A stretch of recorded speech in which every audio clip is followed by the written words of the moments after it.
Millionaire ignored his pregnant wife's cries. The mistress was his only priority. From the outside, Mark Henderson appeared to have it all: a booming real estate empire, a sprawling mansion nestled in the outskirts of Los Angeles, and a poised, loving wife expecting their first child. Neighbors whispered in admiration about how quickly Mark's star had risen, yet behind closed doors, a storm brewed. Hannah's silent tears were overshadowed by Mark's obsession with his mistress's lavish demands. The tension in the Henderson household simmered like a kettle about to explode. Today, we delve into a gripping, real-life drama where wealth collides with betrayal, and one woman's cry for help is brutally ignored. Mark Henderson's journey from a humble upbringing in San Diego to the pinnacle of Los Angeles' elite was nothing short of remarkable. Born to a single mother, Darlene Henderson, he spent most of his childhood in a cramped apartment that overlooked a noisy freeway. He often watched sports cars whiz by, daydreaming about the life he wished he could live. Yet Mark's ambitions were bigger than the squealing brakes and dusty windows that clouded his early years. Every morning, he rose before the sun to deliver newspapers and save every penny. By night, he devoured books on entrepreneurship and real estate. In high school, Mark befriended a bright, imaginative girl named Hannah Morgan. Though she hailed from a slightly more stable home environment, Hannah felt a deep connection to Mark's determination. Their bond formed slowly through late-night phone calls where they exchanged life stories and grand ambitions. She saw in him a fire so intense it both intrigued and intimidated her. He saw in her a steady source of warmth, a calm in his own swirling storm of ambition. Yet, despite their close friendship, they never quite crossed the line into romance during those teenage years. After high school, Mark attended a local community college, juggling multiple part-time jobs to fund his education. Hannah, on the other hand, pursued a degree in journalism at a state university. Their paths diverged but never fully separated. They kept in touch through sporadic emails and phone calls, updating each other on life's developments, her budding interest in investigative reporting, his fascination with flipping rundown properties and renting them out for profit. It was in his final year of college that Mark stumbled upon what would become his lifelong obsession: real estate investment. He interned with a small firm run by a shrewd but kind-hearted broker named Alan Burrows.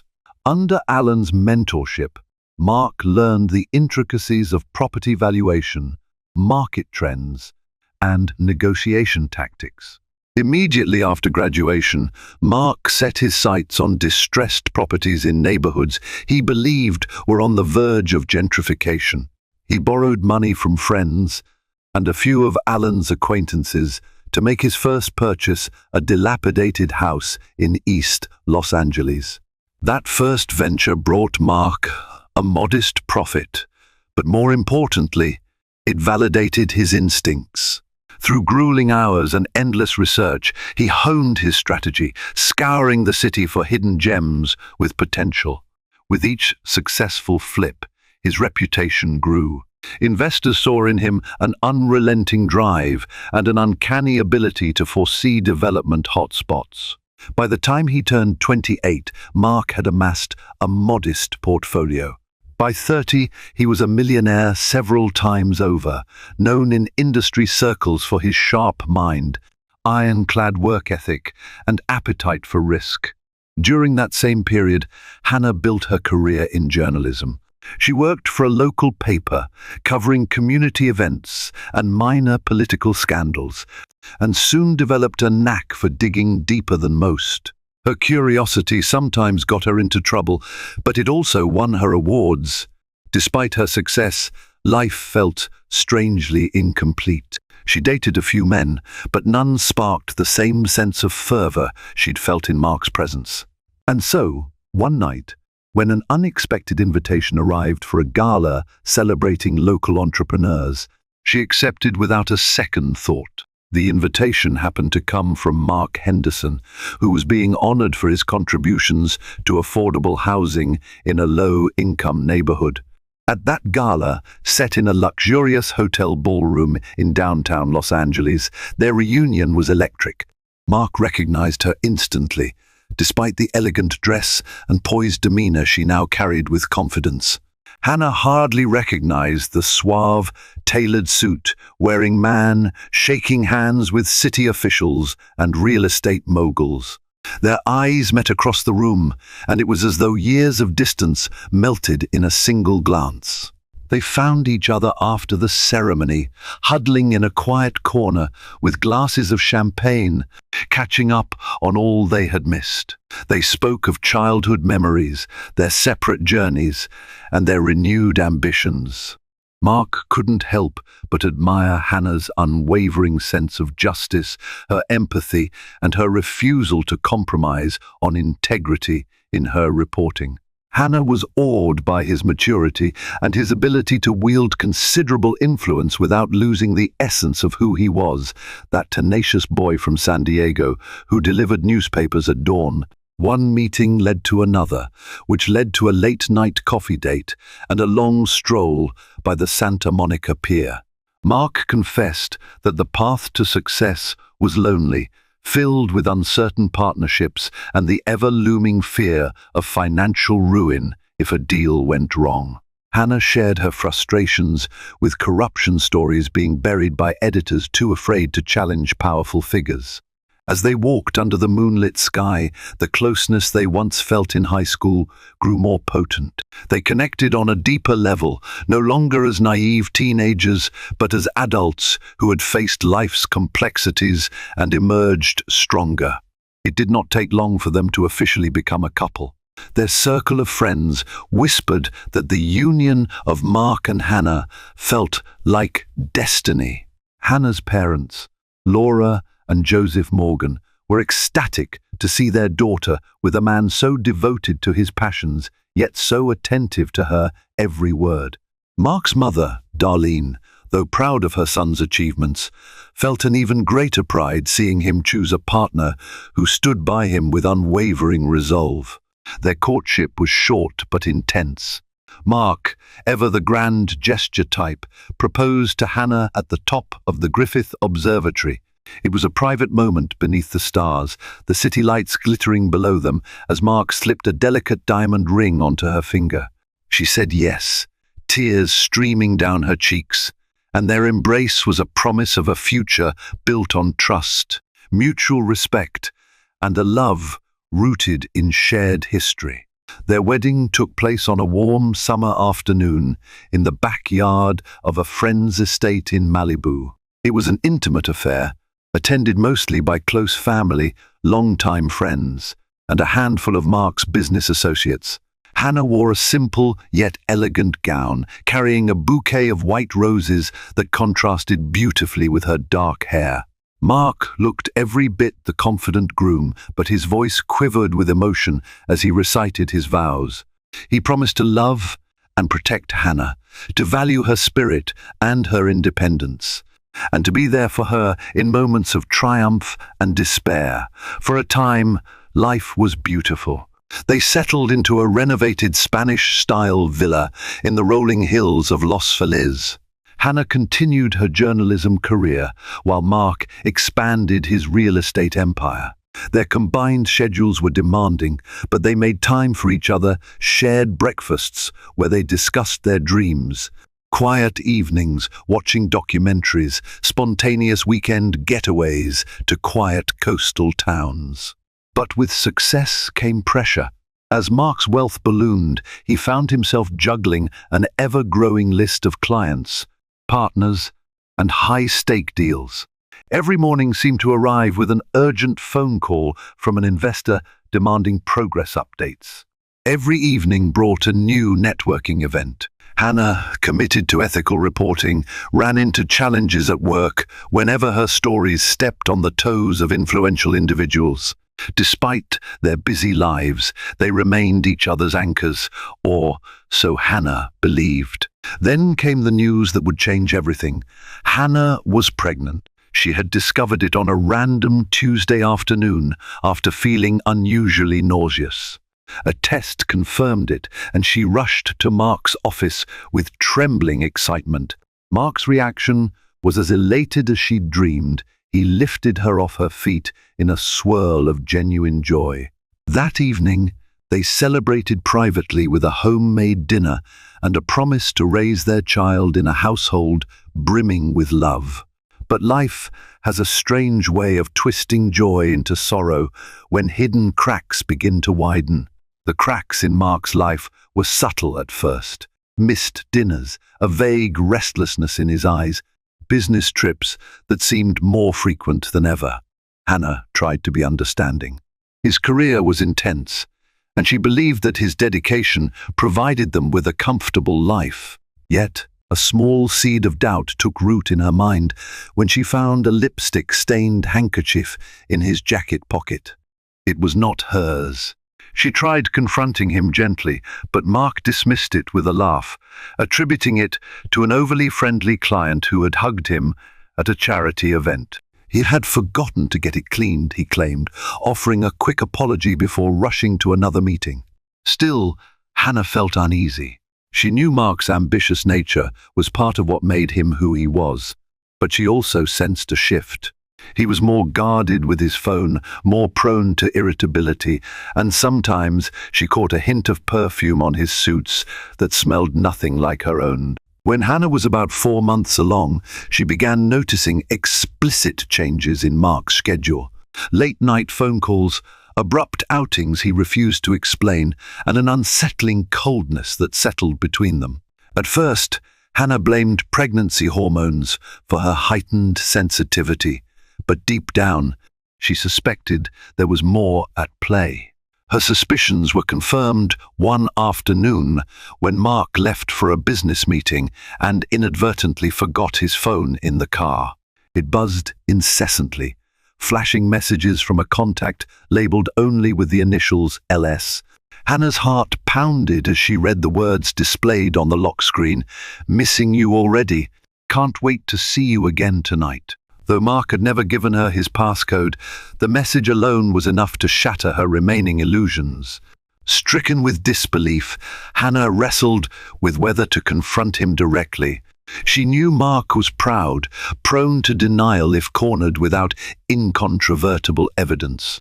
Perhaps the best approach was to follow her journalistic instincts, gather facts, confirm them, and then decide how to act. But this was her marriage, her unborn child's father. Could she risk an open confrontation based on a single text? In the weeks that followed, Hannah became a detective in her own home. She noted Mark's comings and goings, the phone calls he received, the changes in his demeanor.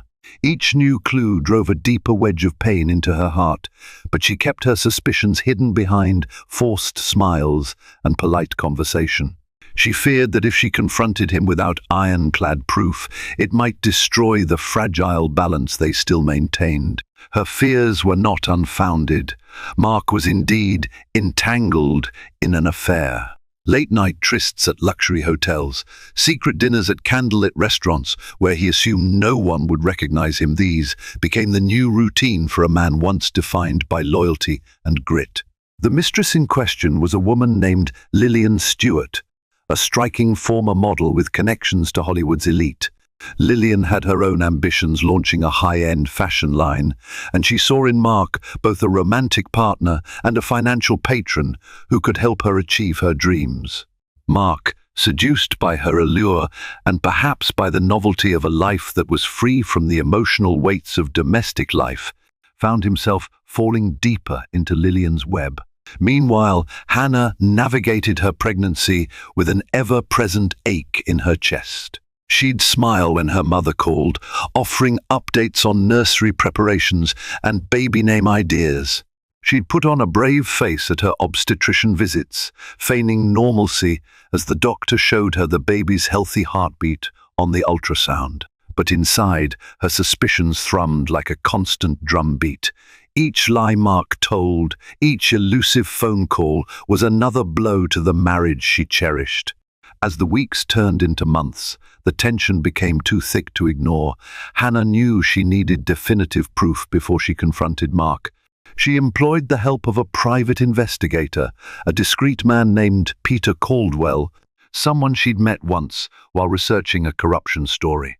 Peter was reluctant at first, wary of personal entanglements, but Hannah's desperation along with a substantial fee convinced him to take the case. Peter set to work, trailing Mark discreetly for several weeks. Photographs emerged, Mark exiting an upscale boutique in Beverly Hills with Lillian on his arm, sharing a private laugh. Mark's car parked outside Lillian's high-rise condo, not just once, but multiple times. Receipts for expensive gifts, dinners, and spa appointments made out to Lillian. Hannah spent many sleepless nights poring over Peter's reports, her tears staining the printed pages. Each piece of evidence felt like a stab, not just to her heart, but to the dream of a stable family she had so dearly wanted for her child. And yet, every time Hannah thought about confronting Mark, her resolve wavered. She was 6 months pregnant now, her belly round with the promise of new life. She still remembered their wedding vows, the nights they laughed and made plans for the future. The sweet way he once caressed her hair when she fell ill. Was that all gone? Reduced to ashes by the spark of infidelity? The day Hannah decided to confront Mark was the day she found out the sex of their baby, a little boy. She had gone to the doctor alone, as Mark claimed to be tied up in urgent meetings. Looking at the ultrasound, she felt both exhilaration and a profound sadness. That night, while waiting for Mark to come home, she laid out the photographs on their dining room table. She rehearsed her speech in her mind, bracing herself for his reaction, for the inevitable unraveling of their life together. But Mark never showed up. The hours passed, the food she prepared grew cold, and her phone calls went straight to voicemail. It was nearly midnight when Mark finally stepped through the door. He looked exhausted, and though he tried to hide it, the lingering scent of another woman's perfume clung to his clothes. Hannah's eyes burned with tears, but she remained calm. "Sit down," she said, her voice trembling only slightly. Mark glanced at the array of photographs spread before him. A flicker of panic crossed his face. For a moment, Hannah hoped he might break down, offer a tearful confession, beg for forgiveness. Instead, he looked away, jaw set in defiance. "Where did you get these?" he asked coldly, ignoring the raw betrayal in her eyes. "Does it matter?"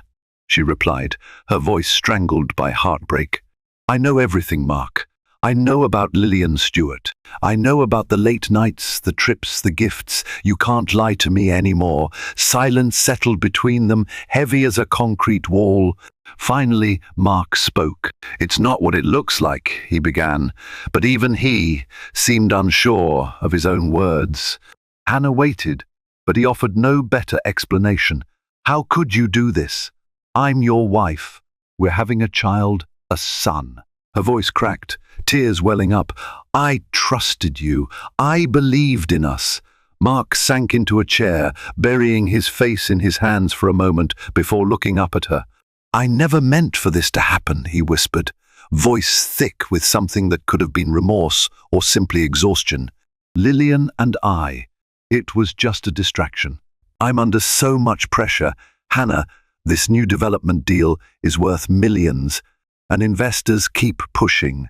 I felt like I was suffocating. I needed an escape. Hannah's anger flared, momentarily eclipsing her sorrow. "So you escaped by cheating? You betrayed everything we built, Mark. Our marriage, our family, our dreams. You think that's an excuse?" He stood, attempting to move closer to her, but she recoiled. "Don't," she hissed. "Don't touch me. Not after what you've done." His features hardened, perhaps a defense against her rejection. "You don't understand the pressure I'm under," he repeated, this time with more agitation. And you're always buried in your work, investigating this or that. We barely even talk anymore." Hannah felt her heart break anew. "So that justifies an affair? I'm pregnant with your child, Mark. I've been shouldering the changes in my body, the emotional turmoil, trying to keep our lives intact while you're off with another woman." Mark stared at her, guilt and frustration warring in his expression. He tried to form words, but none came. Eventually he grabbed his jacket and phone, muttering something about needing space. Hannah stood alone in the living room, tears streaming down her cheeks as the door slammed shut. That night, she cried herself to sleep, alone for the first time in their marriage. The house felt haunted by his absence, every hallway echoing with memories of happier times. She knew that the confrontation was only the beginning of a crisis that threatened to consume them both. If Hannah thought the worst had passed, she was mistaken. Mark's affair would soon escalate into a full-blown scandal, one that would shake not just their marriage but his entire empire, putting everything and everyone they cared about at risk. The morning after their confrontation, Hannah awoke to an empty bed and an eerily quiet house. She was no stranger to Mark's occasional overnight absences. He often traveled for deals or claimed to crash at his office when negotiations ran late, but this time, the silence felt unbearably heavy. When she finally mustered the courage to check her phone, there was no message from him. The loneliness pressed on her chest like a lead weight. She spent the day in a haze, mechanically going through the motions of daily life, making breakfast, attempting to read the latest investigative pieces from her colleagues, folding tiny baby clothes she had recently purchased. Everything reminded her of the child growing inside her, the child who would soon enter a household in shambles if things didn't change. Late afternoon brought a surprise visitor. Darlene, Mark's mother, showed up at the door with a casserole dish and a worried expression.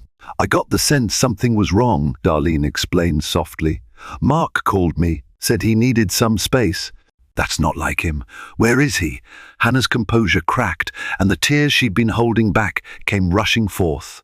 She motioned for Darlene to come inside, then told her the whole story, the affair, the nights alone, the photographs, Mark's pitiful excuses.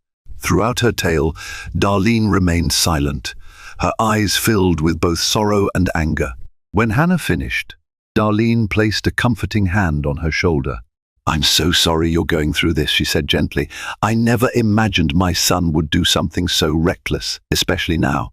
Hannah nodded, struggling to steady her breath. She appreciated Darlene's empathy, but she couldn't ignore the bitter reality. Mark had betrayed her trust. No casserole dish or comforting words could erase that. Still, she let Darlene's presence soothe her. They talked for hours, discussing possible ways to reach Mark, to convince him to come home and face the consequences of his actions. Darlene offered to call him, but Hannah declined. "He'll only see it as meddling," she said.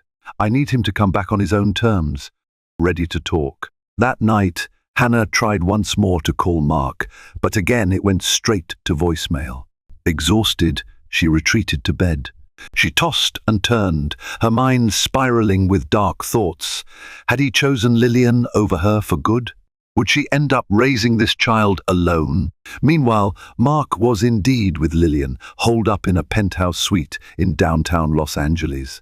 The suite boasted floor-to-ceiling windows, offering panoramic views of the city, a city that Mark had once navigated with youthful determination, now a glittering testament to his financial success. But despite the lavish setting, Mark felt restless, even anxious. Lillian lounged on the plush couch, flipping through a magazine filled with designer dresses, occasionally showing him a piece she liked. "You think I could pull this off for my line's launch party?" she asked, her tone light, almost dismissive of the emotional turmoil Mark was steeped in. He forced a half smile. "Sure, it looks great," he said, though he couldn't muster any real enthusiasm. His mind was consumed with the image of Hannah's tear-filled eyes, the pain etched across her face, and the photographs that laid bare his betrayal. Guilt knotted his stomach. "Mark," Lillian said, noticing his distraction, "I need you present. You're barely here." "Is this about that phone call from your mother?"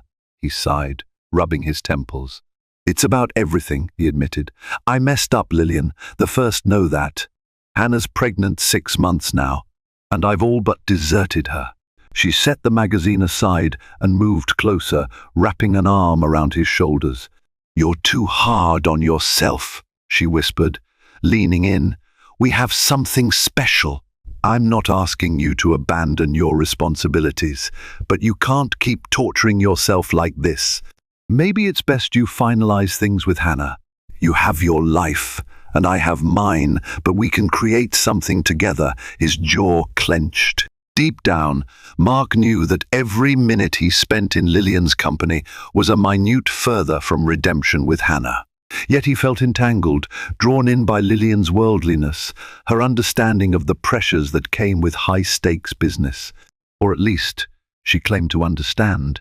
Hannah represented home, comfort, and conscience, while Lillian offered escape, excitement, and a sense of reckless freedom he hadn't felt in years. The duality tore him apart. In the days that followed, Mark dove headfirst into his work as though to drown out the chaos of his personal life. Meetings, conference calls, business lunches, he welcomed each distraction. He couldn't bear to face Hannah, nor could he bring himself to cut ties with Lillian. Instead, he vacillated between guilt and denial, telling himself he would figure it all out once the pressure from his pending development deal eased. The deal in question was massive, a sprawling complex of luxury condominiums near the revitalized downtown area. Investors from New York and Dubai had poured millions into the project. The city's planning commission was watching closely, as were local activists concerned about the displacement of lower-income residents. Mark found himself in the crosshairs of both corporate allies and social critics, a precarious position that he felt required his undivided attention. Yet, ironically, he was anything but fully focused. His mind constantly drifted to the personal storm he had created. Hannah, on the other hand, found herself growing more determined each day. She realized that her silence only enabled Mark's avoidance. So she decided to investigate the final piece of the puzzle, the nature of Lillian's relationship with Mark beyond mere physical attraction. What did Lillian stand to gain financially? Was she simply a woman who had fallen for a married man, or did she have ulterior motives? Using her journalistic savvy, Hannah dug into Lillian's background. She discovered that Lillian had a history of relationships with affluent men. There were rumors of questionable financial transactions, whispers of blackmail, and a string of ex-boyfriends who had quietly paid hefty sums to keep certain details under wraps. Hannah wasn't entirely surprised. Mark had always been a prime target for those seeking wealth or influence. But the extent of Lillian's alleged manipulation made her fear for her husband's business as well as their personal lives. One evening, determined to confront the situation head-on, Hannah drove to the downtown penthouse where Mark had been staying with Lillian. Peter Caldwell, the private investigator, had supplied her with the address. Hannah's heart pounded as she stood outside the imposing glass structure. The doorman asked if she had an appointment. She hesitated only a moment before stating confidently, "I'm Mark Henderson's wife. He's expecting me." The doorman, clearly familiar with Mark, stepped aside without further questions. She rode the elevator up to the 52nd floor, each ding of the doors amplifying her anxiety. When she reached the penthouse, she found the door slightly ajar. Stepping inside, she heard raised voices from the next room. "Damn it, Lillian," Mark's voice thundered. "I said I'd handle it. Why are you pushing me like this?" Hannah's heart lurched at the raw frustration in his tone. She carefully moved closer, peeking around the corner. Lillian stood by a floor-to-ceiling window, arms crossed, her posture rigid. I'm pushing you because I've invested my own money in this, Mark. I'm launching my line in just a month, and your support is crucial. Without you, I can't secure the partnerships I need. Mark raked a hand through his hair. I told you I'd invest. What more do you want? She turned, fire in her eyes. I want you to invest in me the way you invest in your deals, no half measures. And I want you to break it off with Hannah once and for all. I'm tired of hiding. The conversation stunned Hannah, who realized that Mark was financially backing Lillian's fashion line. She also realized that Lillian viewed her as an obstacle to be removed. Anger flared, but she forced herself to remain calm. She needed to understand the full extent of what was happening. I'm not discussing Hannah with you right now, Mark said. She's pregnant with my child. This is complicated. It's only complicated because you won't make a decision, Lillian snapped. I can't afford your indecision. You either commit to me or let me move on. And if I move on, I'm taking what you promised with me. Mark's shoulders sagged in exasperation. Why are you threatening me? This was supposed to be a partnership. That partnership hinges on you upholding your end. If you can't, I have no problem finding another investor. But I'd prefer not to, Lillian said, her tone softer now, almost seductive. She approached Mark, resting a hand on his shoulder. I want this to work, Mark, but I need to know where we stand. Hannah couldn't listen anymore. She stepped fully into the room, her presence a sharp interruption that made both of them whirl around. The shock on Mark's face was immediate. Lillian stiffened, her eyes narrowing as she scanned Hannah's pregnant form. Well, if it isn't the devoted wife, Lillian said, her voice dripping with sarcasm. Mark opened his mouth to speak, but words failed him. Hannah felt her hands tremble, her heart pounding, but she steadied herself. I came to speak to my husband, she said, her voice surprisingly resolute. Alone, Lillian scoffed, turning to Mark. Your call, she said. He nodded, still too stunned to form a sentence. As Lillian walked out, she brushed past Hannah, casting a scornful glance at her belly. Once she was gone, Hannah stood facing Mark in the lavishly furnished living area. The city lights twinkled behind him, a stark contrast to the darkness that had crept into their marriage. We need to talk, she said quietly. He nodded, swallowing hard. I know. She drew a shaky breath. Why, Mark? Why her? Why now? I thought we were building a life together. We're having a son. Was all of that meaningless to you? Mark sank onto a nearby sofa, burying his face in his hands. It wasn't meaningless, he murmured. I never wanted to hurt you. I got lost. The business, the stress, everything. Lillian was exciting. She offered me a chance to forget my responsibilities for a while. Hannah felt tears prickle her eyes, but she blinked them back. Forget your responsibilities? That includes me and our baby? Don't you realize how selfish that sounds? He nodded, a tear sliding down his cheek. I know. I've messed up so badly, but it's not just about the affair. Lillian and I invested in her line. It's a significant amount, and it's tied to the success of my development deal. If I pull out now, I'll lose everything I've put in. She might even retaliate, cause problems for my investors. It could ruin me financially. An incredulous laugh escaped Hannah. So this is about money too. You risked our marriage for a questionable business deal. He shook his head. No, I risked our marriage because I was foolish and weak. The money part just makes it all more complicated. Hannah, I'm in too deep. I don't know how to fix this. She wanted to rail at him, to scream and cry and unleash all her pent-up fury. But she also realized that Mark was, in some twisted way, a victim of his own ambition and Lillian's manipulations. That didn't excuse him, but it painted a picture of a man who'd lost his moral compass in the face of overwhelming pressure. Taking a seat across from him, Hannah's voice trembled. What about our child? What happens when he's born? Mark lifted his head, eyes rimmed with regret. I want to be there for him, and for you if you'll let me. I just don't know how to extricate myself from Lillian without unleashing a whole new set of problems. She stared at him, silent for a long moment.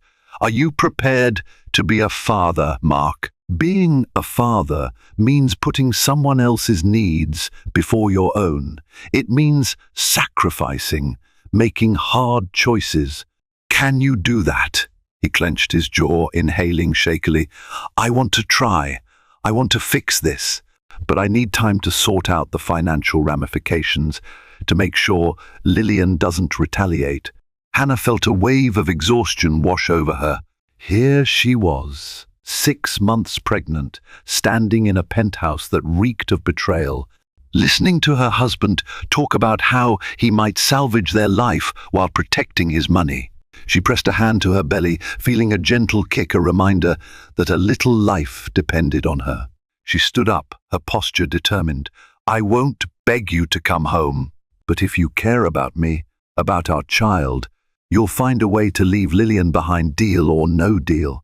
Otherwise, don't bother showing up at the hospital when I give birth. Tears pooled in Mark's eyes. Hannah, wait. She held up a hand. I'm done waiting for you, Mark. The clock is ticking. Our son will be here soon, and I refuse to bring him into a world where his father is torn between his wife and his mistress. You have a choice. Be the man I married, or walk away. With that, she turned and walked out, ignoring his pleas for her to come back. The elevator ride down felt endless, her mind a tumult of conflicting emotions. She still loved Mark. She didn't know how to stop, but she also recognized that love alone couldn't mend the chasm he had created. Over the next week, Mark tried calling Hannah multiple times a day. Initially, she didn't answer, needing space to process everything. When she finally did pick up, she found him contrite, apologizing profusely, assuring her that he was taking steps to disentangle himself from Lillian. Yet, he couldn't give her a clear timeline, nor could he promise that the fallout wouldn't be severe.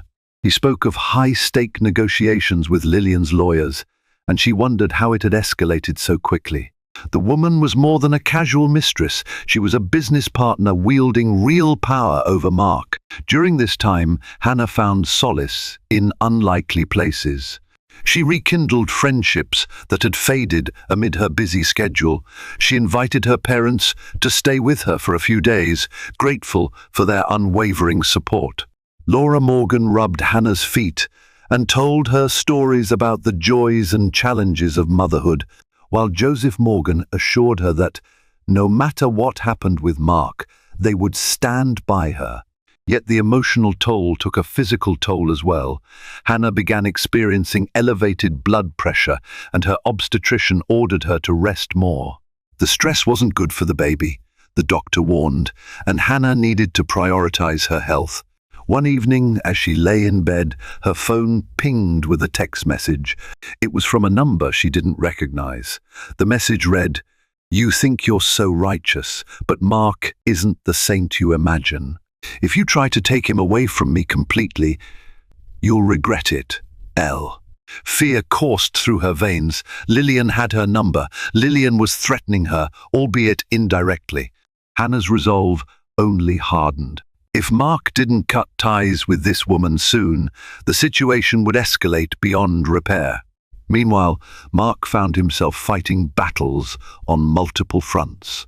Lillian threatened to sue him for breach of contract if he withdrew his investment. She claimed she'd revealed damaging information to the press, which could scuttle Mark's development deal and tarnish his reputation. Investors caught wind of the turmoil and began to grow skittish. Mark's phone rang off the hook, with anxious partners demanding explanations. Desperate, Mark sought legal advice from a trusted attorney, Robert Calhoun, who had guided him through many of his real estate ventures. Robert was appalled by Mark's tangled personal and financial affairs. "You've given this woman an incredible amount of leverage," Robert said grimly, sifting through documents that outlined the investments. She could do real damage if she goes public. And from the looks of it, she's prepared to. Mark sighed, burying his face in his hands. I just want out. I want to be with my wife, my child, and put this behind me. Robert closed the folder with a soft thud. Then be prepared to negotiate. It might cost you a significant sum. She'll want a buyout. Hush money. Something. Are you willing to pay that price? Mark hesitated. The sum Lillian might demand could put a serious dent in his fortune, not to mention the potential blow to his credibility if investors discovered the scandal behind the scenes. But as he thought of Hannah, her tear-streaked face, her pregnant belly, the love he still felt, he knew he had no other choice. I'll pay whatever I have to, Mark finally said. I can't lose Hannah. Negotiations commenced swiftly.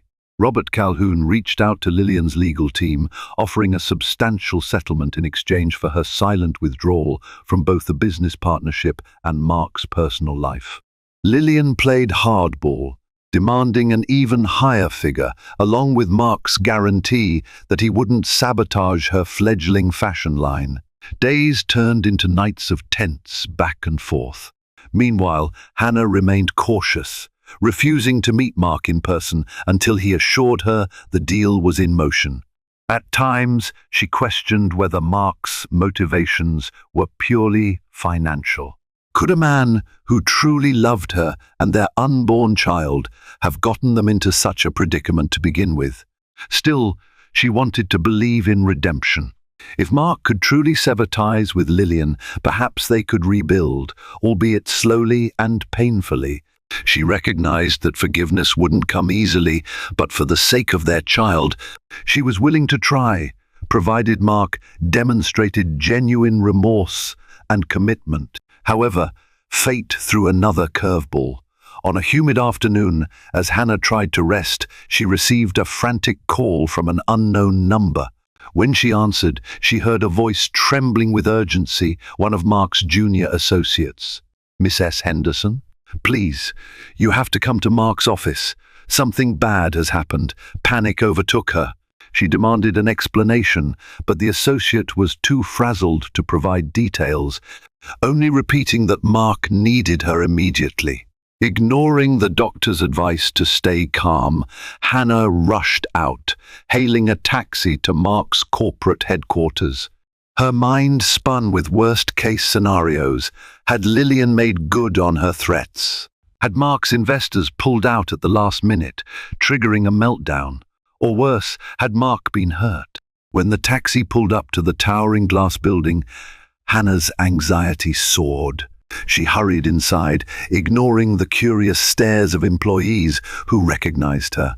She was directed to Mark's private office on the top floor, where she found him slumped in a chair, looking as if he hadn't slept in days. Papers were strewn across his desk, his hair disheveled and his normally confident demeanor replaced by a haunted expression. What happened? She asked, breathless. Are you okay? He glanced up, eyes brimming with relief at her presence. Hannah, he murmured. God, I'm sorry. Her gaze flicked to the documents scattered about. They appeared to be legal papers, statements of accounts, and a flurry of emails. What's going on? Mark rubbed his temples, exhaling a shaky breath. Lillian pulled out of the negotiations. She's threatening to expose everything.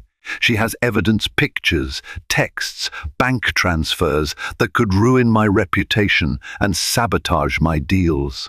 She's demanding double what we originally offered, plus a piece of future profits from my real estate ventures. Hannah's stomach churned. Why would she do that? Does she think you'll cave? His laughter was hollow. She knows I might.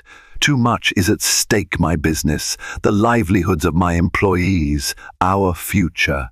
If she goes public, I could lose hundreds of millions. The investors would pull out. The city commission might revoke my permits. Everything could collapse. Hannah felt her knees weaken. She rested a hand on Mark's desk to steady herself. So what are you going to do? He shook his head, despair etched across his face. I don't know. I've already offered more money than I ever imagined. She wants a piece of me forever, Hannah. She wants to be tethered to my success, to milk it for all it's worth. And if I don't comply, she'll drag my name through the mud. A tense silence filled the office. Hannah thought of the text message she had received from Lillian, the venomous threat hidden within. She realized, with growing dread, that this woman had meticulously planned every step, using Mark's vulnerabilities to ensnare him. Now, unless he agreed to her extortion, she would unleash havoc on his life. "What do you want me to do?" Hannah asked quietly. His eyes flickered with desperation. "I don't know. I need you. I need to know that, no matter what happens, you'll stand by me. I'm terrified of losing you." Hannah's heart squeezed at the genuine fear in his voice. Despite everything, she still loved him, still believed that the man she married was buried somewhere under these layers of mistakes. But trust was fragile, and his affair had shattered it. "We're not okay, Mark," she said, voice tinged with sorrow. "I can't promise that we will be. You betrayed me. You betrayed our child. The only reason I'm even here is because I hoped you could fix this before it destroys all of us." He looked like he wanted to reach for her, to hold her. She stiffened, unsure if she could accept the comfort of his touch. Instead, she turned away, her gaze falling on a framed photo of them from their wedding day, displayed on his desk. Their faces shone with happiness, the future bright and unblemished by deceit. She wondered if they could ever recapture even a fraction of that bliss. "Tell me what to do," he pleaded. "Should I pay her? Should I let it all come crashing down and start over?" She sighed, overwhelmed by the magnitude of the decision. "You can't let her own you forever, Mark. If you give in to her demands now, what's to stop her from asking for more later? But if you don't pay her, you risk everything. Either way, you need to make a choice. And you need to be ready to face the consequences." He nodded, tears glistening in his eyes. "I'll talk to Robert again, see if there's a way to legally restrict her from making further claims after a settlement. Maybe we can salvage something." Hannah squeezed her eyes shut, trying to quell the wave of nausea and anxiety that threatened to overtake her. She felt a sudden, sharp twinge in her abdomen, a reminder of the physical toll this ordeal was taking. "I need to leave," she whispered. "I'm not feeling well." Mark shot up from his chair, concern etched across his face. "Are you okay? Let me drive you home." She shook her head. "No, I'll be fine. I just need rest. Sort this out, Mark, or we risk losing more than just money." With that, she turned and walked away, ignoring the worried stares of the staff. Outside, the late afternoon sun seemed too bright, the city too loud. She climbed into a waiting taxi and leaned back against the seat, cradling her belly. Tears slipped down her cheeks as she realized the grim reality. Even if Mark managed to extricate himself from Lillian's clutches, their marriage might never be the same. Back in his office, Mark sank into his chair, staring blankly at the legal papers. His phone rang investors, no doubt, or maybe Robert with updates. He let it go to voicemail. All he could think of was the look of pain in Hannah's eyes, a reflection of the turmoil he had brought into her life. Swallowing the lump in his throat, he resolved that he would do anything, pay any price to free himself from Lillian's grasp, if only to salvage a chance at redemption with his wife and unborn child. The question that lingered, however, was whether it was already too late. A week later, tensions reached a breaking point. Lillian's legal team issued an ultimatum: pay the inflated settlement or brace for a damaging public scandal.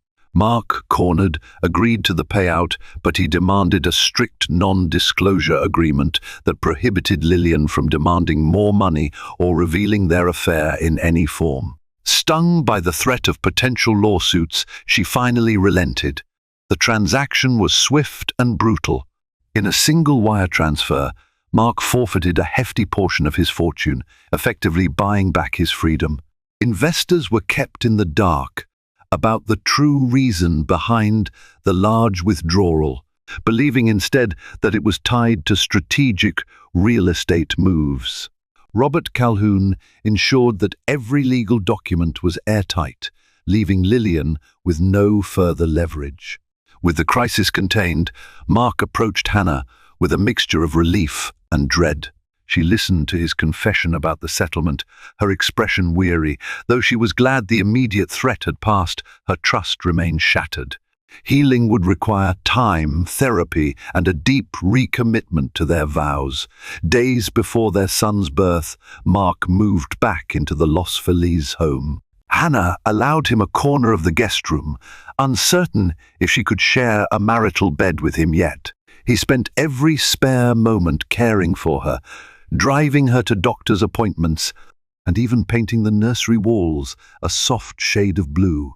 Little by little, he tried to show her through actions rather than empty promises that he was ready to change. When labor pains finally came, Mark stood by Hannah's side, holding her hand through every contraction. Their son, whom they named Lucas Morgan Henderson, arrived healthy and wailing.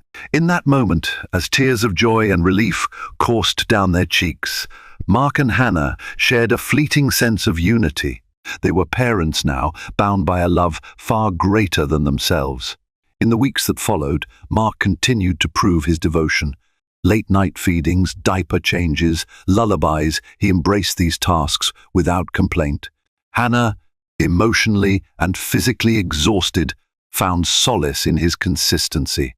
Though the wounds of betrayal hadn't fully healed, the presence of their newborn son served as a reminder of what they stood to gain by forging a new path together. Slowly, they agreed to couples therapy, determined to confront the ugliness of the past and rebuild on a foundation of honesty. Mark cut all remaining ties with Lillian, focusing instead on repairing the damage within his own home. As the months passed, Hannah saw glimpses of the man she once fell in love with, driven yet humble, proud yet willing to admit his faults. Their marriage remained a work in progress. Nightmares of Lillian's threats still haunted Hannah, and Mark wrestled with guilt over his failures. But through it all, they leaned on each other, fueled by the tiny heartbeat that had come into their lives and demanded they fight for a better tomorrow. And for now, that was enough. Surviving heartbreak and betrayal is never simple. Yet Mark and Hannah's story reminds us that even the deepest wounds can begin to heal when both parties commit to rebuilding trust. He was the dashing mogul every ambitious entrepreneur wanted to emulate. She was the poised, loyal wife who had stood by him from humble beginnings. No one would have guessed that behind the gated mansion's manicured lawns, betrayal festered like poison. Until one day, in a flurry of financial sabotage, he let his mistress cut off his wife's credit cards. It was humiliating, scandalous, and only the beginning of a whirlwind that would pit powerful business alliances against each other. In a boardroom confrontation that stunned everyone, the CEO himself stepped in, but not in the way anyone expected. Buckle up. This is the story of love, greed, and revenge. Jordan Alberts was not born into luxury. He grew up in a cramped one-bedroom apartment on the outskirts of Milwaukee, where he learned to hustle by selling candy bars door to door at the age of 10. Over the years, Jordan's unwavering determination and charm propelled him into better circles. First at a local startup, then into his own tech company that caught the eye of an angel investor. By the time he was 35, Jordan was a self-made millionaire, a prominent figure on various entrepreneurial boards, and had connections with people like Mark Cuban, Bill Gates, and a few top executives at Google. His wife, Elizabeth Alberts née Wagner, had been with him through everything. They met in college at a small tech entrepreneur club meeting, both bright-eyed and dreaming of changing the world. Elizabeth came from a modest background, too. Her father was a retired auto mechanic, and her mother a homemaker. She'd studied communications with an emphasis on public relations, and it was through Elizabeth's network of contacts that Jordan first gained access to small local pitch events. While Jordan pitched his innovative software for automating small business tasks, Elizabeth made calls, arranged coffee meetups, and tried to capture the interest of potential backers. They married in a little chapel by Lake Michigan. It wasn't a lavish wedding, no star-studded guest list, no fancy reception at the Ritz. But to Jordan and Elizabeth, it felt perfect. A union built on genuine love, unwavering support, and a shared dream of building a life and a business empire together.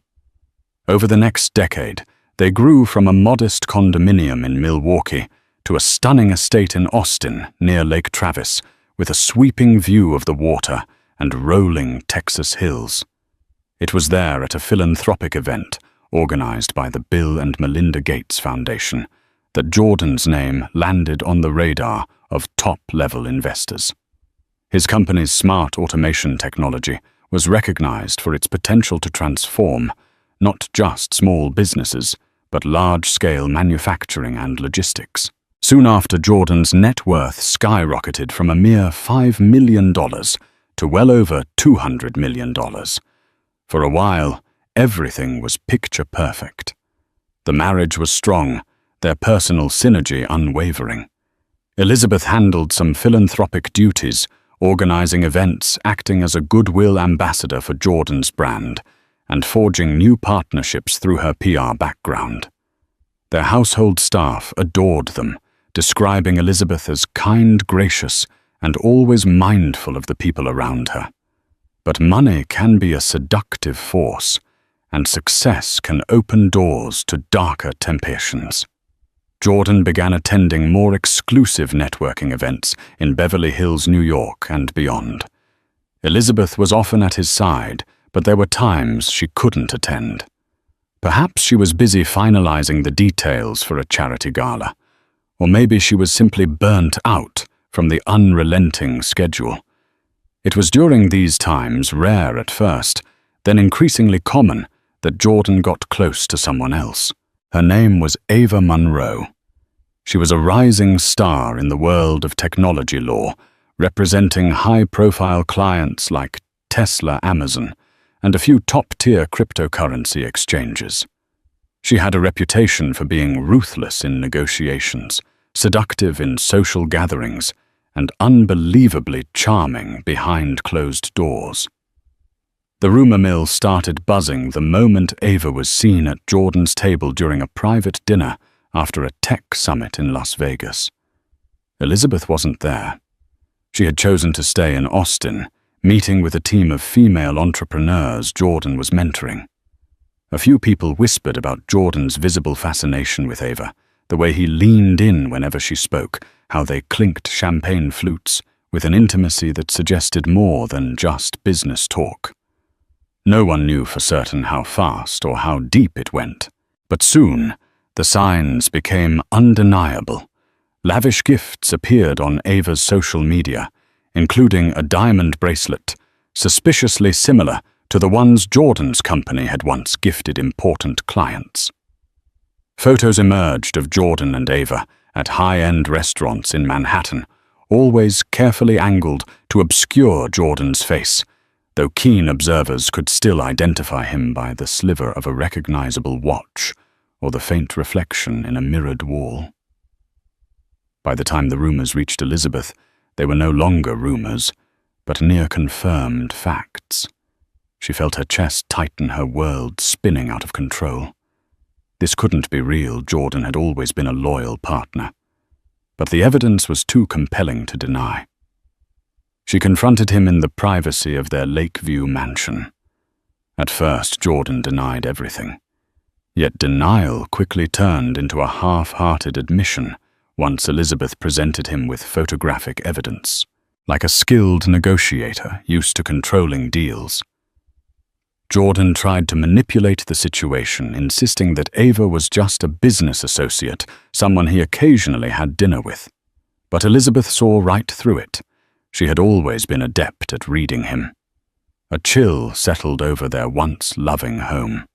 Elizabeth, determined to preserve her dignity, demanded they enter marriage counseling, or at the very least step away from high-profile events until they resolved their issues in private.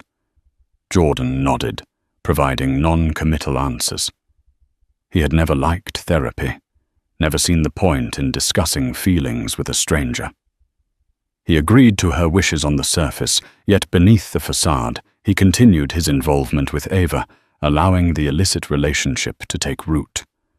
This was the calm before the storm. For soon Elizabeth's sense of betrayal would pale in comparison to the massive financial and emotional blow about to come her way. Weeks passed.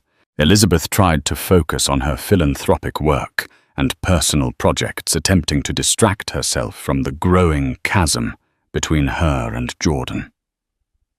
When a local charity she sponsored invited her to discuss future donations, Elizabeth discovered something shocking. Her personal credit card was declined. Embarrassment washed over her in front of the unsuspecting staff. She tried another card. Sure, it must have been a glitch, but that too was declined. The staff politely suggested she call her bank, and Elizabeth excused herself with a polite smile, her hands trembling as she left the office. Elizabeth called the bank suspecting fraud or an administrative error, but the bank's representative informed her that both cards had been cancelled the previous week. Under their joint account, they were tied to Jordan's finances, and evidently Jordan had authorized the cancellation. It felt like a punch to the gut. Why on earth would Jordan cancel her cards without her knowledge or consent? They had never had major financial disputes. Elizabeth always had access to family funds, albeit responsibly. She dialed Jordan, but the call went straight to voicemail. She sent him several frantic texts. No response. Later that evening, Jordan came home exuding an air of tired disinterest. Elizabeth confronted him the moment he walked through the door. Under the chandelier's glow, which reflected in her tear-filled eyes, Jordan brushed aside her questions with a dismissive wave. "I needed to consolidate our finances," he said, removing his blazer. "You can use the joint checking account for a while." "No big deal, no big deal." Elizabeth's frustration swelled. "You cancelled my credit cards without even telling me what's going on. Are you punishing me for something?" Jordan's eyes flicked away nervously, and that was when Elizabeth realized he was lying again. The next words that came from his mouth were not only shocking, but also laced with a cruelty she never imagined he was capable of. "Ava suggested we revisit some of my expenses. She found that you were spending frivolously. It made sense to limit credit usage." Elizabeth's heart dropped to her stomach. Ava. That woman was now meddling in their finances. As if the affair wasn't enough, Jordan had allowed this mistress to encroach into an arena that Elizabeth believed was sacred, her own household stability. "What is Ava doing reviewing my spending? Since when does your fling get to decide what is or isn't frivolous?" Elizabeth spat tears, threatening to spill. Jordan made an attempt at a calming gesture, but his words only fanned the flames. "She's helping me restructure. Her firm has great insights into corporate finances. This is about the business, Elizabeth. It's not personal." Not personal. Elizabeth recalled how intimately personal their marriage had always been. They built every aspect of their lives together, from small decisions about wallpaper colors to big entrepreneurial leaps that demanded everything from both of them. Now Jordan was shutting her out, consulting Ava instead. In a quavering voice, Elizabeth demanded, "Reinstate my cards. I am your wife. I have a right to our finances, and you know I've never been irresponsible with money." Jordan's face hardened with a new arrogance. "Not until we finalize our restructure," he said, referring to some nebulous plan Elizabeth knew little about. "I'll handle everything in the meantime." That moment, that cold exchange, was a harbinger of the bigger heartbreak to come. If Jordan was letting Ava control such details, what other aspects of their marriage was he willing to let her sabotage? As the days turned into weeks, Elizabeth discovered one more blow after another. The monthly allowance she used to cover household expenses had been slashed without explanation. The staff, including her personal assistant, was laid off. Bills began piling up, addressed to her name, but with no means to pay them aside from groveling at Jordan's feet. Friends and family started to notice. Elizabeth tried to hide her shame. She confided in her sister Caroline, who was enraged at Jordan. "This is financial abuse," Caroline insisted. "You should speak to a lawyer." Elizabeth shuddered at the thought. She still believed they could salvage their relationship, that Jordan would snap out of whatever daze Ava had put him in. Yet a small part of her whispered that maybe Caroline was right. Then came a fateful meeting at a hotel conference suite in Los Angeles, one that Jordan had insisted Elizabeth attend. It was a gathering of major tech moguls, including Jeff Bezos and Elon Musk, who were rumored to be there to discuss new tech innovations in global logistics. When Elizabeth arrived, she quickly realized something was off. She saw Jordan in the lounge area, standing far too close to Ava, exchanging hushed conversations. Seeing Elizabeth from a distance, Jordan slipped away discreetly, leaving Ava behind. Elizabeth approached her husband with a forced smile. "I'm here," she said, desperate to maintain composure. "What's the plan?" Jordan gave a curt nod. "There's a closed-door session for the key players only. You'll have to wait outside." In the past, Elizabeth had always been included in these key player sessions as Jordan's partner and PR advisor. The subtle exclusion burned her pride. She swallowed her anger. "Sure, I can wait." After hours of waiting, she found Jordan and Ava laughing together near the bar. As she approached, Jordan's phone buzzed, and he stepped away. That was when Ava turned a chilling smirk on her face. "You know Jordan's a visionary," Ava said, swirling the wine in her glass. "He needs someone who can keep up with him on all levels: business, ambition, excitement." Elizabeth felt her face flush with anger. "I've been by his side for years. We built this together." Ava gave a theatrical shrug. "Maybe in the past. But times change. People evolve.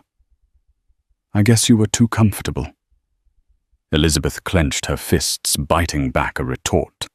She was determined not to make a scene in front of such influential people. But oh, how she wanted to lash out, to expose Ava for the home-wrecker she was. Ava flicked her hair behind her shoulder, noticing Elizabeth's agitation. "Things will be better if you accept it," she cooed, as if offering advice to a friend. Jordan's moved on in more ways than one. The finances are just the beginning. Elizabeth's body went cold. She realized in that moment how truly precarious her situation was. Ava was not simply a fling. She was positioning herself as a partner in Jordan's professional and personal life. The credit cards were just one step in what looked like a systematic campaign to push Elizabeth out of everything she and Jordan had built. Still, Elizabeth refused to crumble. She left the event quietly, but her mind churned with rage and heartbreak. It was time for her to take action. She needed to protect herself, her assets, and her dignity. Little did she know that as she plotted her next move, Jordan and Ava were preparing a financial ambush that would push her to the brink. Only fate and an unexpected intervention by a certain CEO would alter the course of their twisted game. In the days after the Los Angeles conference, Elizabeth attempted to consult with attorneys. She picked up a referral from a friend who once worked with a high-profile divorce lawyer in New York. The initial phone calls were sobering, with Jordan's empire being primarily under his name and her credit cards cancelled. She had limited liquidity to hire top-tier representation. Even so, Elizabeth pressed forward. She managed to scrape together some funds from a personal savings account. Jordan had no access to money she had set aside from her early PR consulting days. It wasn't a large sum, but enough to secure a preliminary consultation. During that consultation, her lawyer, Michelle Liu, a bright and empathetic but hard-hitting attorney based in Houston, laid out the hard truth. Financial abuse and infidelity are serious grounds for divorce, Michelle said, scanning through Elizabeth's financial statements. But if Jordan's funneling money and assets into new accounts under his own name, or shifting resources to places you can't see, we need proof, and we need it fast. Elizabeth swallowed. She recounted Ava's involvement, how she was effectively orchestrating the restructuring. Michelle's pen scribbled quickly over a notepad. "You have a right to half of the marital assets, Elizabeth, but it looks like your husband is 2 steps ahead. We must move quickly." The plan was to gather evidence of Jordan's wrongdoing and file a court order to freeze marital assets, ensuring Elizabeth had a fair shot. But as they began drafting documents and rummaging through what records, Elizabeth had an avalanche of shocking details surfaced. Jordan wasn't merely cancelling credit cards. He was transferring stocks from their joint portfolio into an account under his newly formed trust. He had changed the authorized signatory details for a few of their properties, effectively locking Elizabeth out. He was also taking out lines of credit against certain properties, presumably to fund new ventures that, as Elizabeth suspected, involved Ava. The emotional strain weighed heavily on Elizabeth. She couldn't sleep, her appetite waned. Each day felt like standing at the center of a storm. Yet if she thought this was the worst of it, she was mistaken. One evening, after finalizing some documents with Michelle, Elizabeth returned to her mansion to find her keycard didn't work on the electronic locks. Pounding on the door, she shouted for the live-in staff if any were left. Seconds later, the door opened slightly, revealing Ava's face. "Jordan's not here," Ava said icily. "You should call next time." Elizabeth's heart hammered. "This is my home. Get out of my way," she demanded, trying to push past. But Ava slid in front of her, refusing to budge. "He told me you're not welcome here anymore until the legal mess is settled." Ava sneered. "I have every right to ask you to leave." Elizabeth was trembling with fury. "You have no rights here. You're the mistress, not the wife." With a cold laugh, Ava stepped aside and pointed at Elizabeth's luggage haphazardly placed in the foyer. "Jordan left these for you," she said. "He said to pack whatever else you need and let security escort you out if you refuse to leave." Elizabeth blinked away tears, her throat raw with outrage. She was being thrown out of her own home by the woman who had intruded into her marriage. That moment was a cruel epiphany. Jordan had not only cut off her finances, but now he was physically pushing her out of the place she had shared with him for years. Yet in all that darkness, a sliver of light emerged the next morning. Elizabeth received a phone call from a close mutual friend, Marcus O'Donnell, who worked with Jordan at a large tech conglomerate in Dallas. Marcus was someone Elizabeth trusted, an executive who had known Jordan since the early days. He had seen them build the company from the ground up. Elizabeth Marcus said, his tone urgent. "I don't know everything that's going on, but I heard from your staff that you've been locked out. There's a board meeting next week. Jordan wants to finalize some big decisions. If you can get to that meeting and talk to the chairman, maybe you can find some leverage." Elizabeth's breath caught in her chest.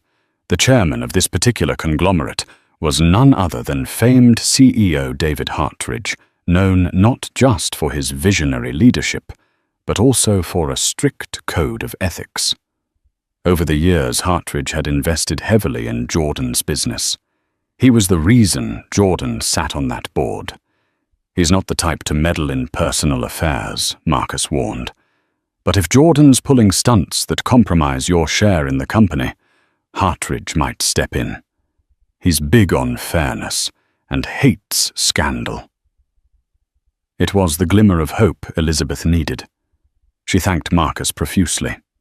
The plan was simple: attend the board meeting, confront Jordan in front of Hartridge, and present enough evidence of Jordan's wrongdoing to ensure the board and possibly the entire conglomerate would not stand for it.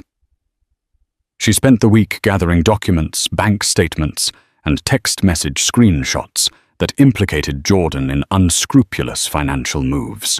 Michelle Liu helped compile everything into a neat folder. "You need to be prepared for Jordan to lash out," Michelle warned. "He'll try to discredit you in front of the board." Elizabeth nodded her determination, overshadowing her fear. She practiced her speech, reciting it in the mirror of her modest hotel room, where she had temporarily moved. Heart pounding, she told herself that if there was ever a time to fight, it was now. Finally, the day of the board meeting arrived. Elizabeth dressed in a sleek black pantsuit that radiated confidence. She walked into the corporate skyscraper in downtown Dallas, her chin held high despite the knot in her stomach. She spotted Jordan in the corridor, flanked by Ava, and a couple of the board members. As soon as he saw Elizabeth, his expression darkened. "You're not supposed to be here," Jordan said, trying to keep his voice low. Elizabeth raised her chin. "I'm still an investor in your company. I hold shares. So yes, I'm attending the board meeting." Ava stepped in with a condescending smile. "Don't make a scene, Elizabeth. This meeting is for serious stakeholders." "I am a serious stakeholder," Elizabeth retorted, voice steady. "I'm your wife, still legally, and I'm half of this empire's foundation." Behind them, a tall figure approached CEO David Hartridge himself, a man in his 50s with graying temples and a firm handshake. He regarded Elizabeth with polite curiosity. "Ms. Alberts, I presume?" Elizabeth nodded, handing over her invitation papers and a letter from her attorney, which stated that she possessed partial shares. Hartridge studied the documents, then gave a curt nod indicating she was allowed to attend. Jordan shot Elizabeth a glare that spoke volumes. You have no idea what you're getting into. But Elizabeth did. She was here to preserve her dignity, her livelihood, and the legacy she had helped build. The meeting commenced in a sleek conference room with floor-to-ceiling windows overlooking the Dallas skyline. The board members sat around a large mahogany table, exchanging pleasantries about the upcoming quarter's projections. Jordan made a short presentation on a new partnership with a logistics firm, highlighting expansions and new contracts. A few board members clapped. Then came time for open discussion. Elizabeth raised her hand, clearing her throat. "I'd like to address some concerns about the financial structuring Jordan is proposing." She began, her voice reverberating across the silent room. Jordan's face reddened.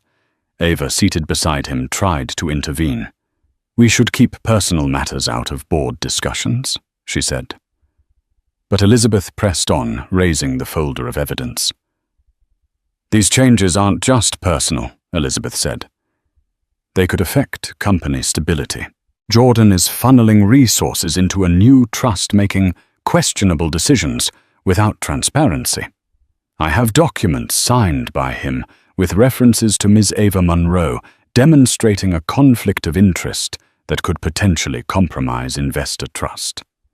A hush fell over the room. Hartridge's brow creased. "Jordan, is this true?" Jordan stood, scrambling for composure.